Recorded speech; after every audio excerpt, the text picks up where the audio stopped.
Il y a un endroit en France où la pierre prie toute seule. Chartres.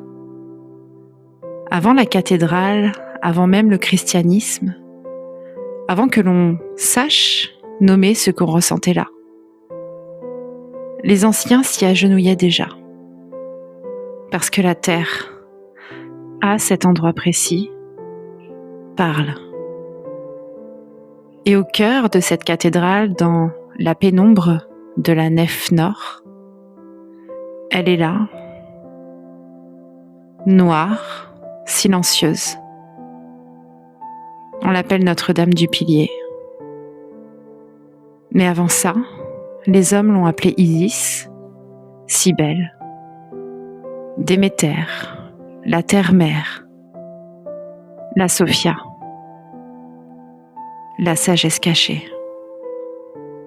Elle a 1000 noms et aucun ne la contient vraiment. Sa noirceur n'est pas une anomalie, c'est un message. Elle est noire comme la terre avant le printemps. Noire comme ce silence intérieur où quelque chose, enfin, peut commencer à pousser. Les alchimistes le savaient. Ils appelaient ça le nigredo, la noirceur nécessaire.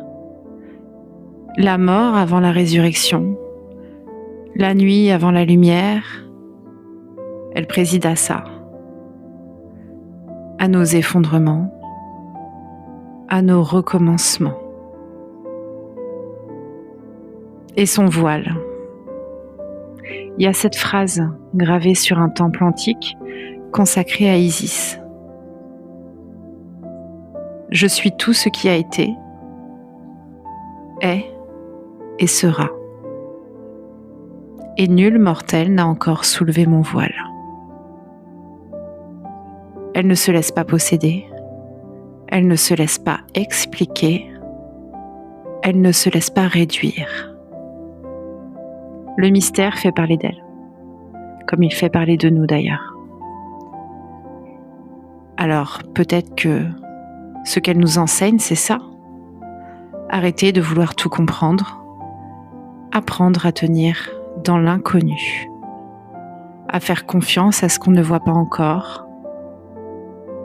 Elle qui ne lève pas son voile. Ça n'est pas un refus, c'est une invitation. Une invitation à entrer dans le silence, à descendre en soi, à chercher non pas des réponses, mais une présence. Et si tu passes un jour par Chartres, arrête-toi devant elle. Ne dis rien, ne demande rien, laisse-la simplement te regarder. Et tu comprendras.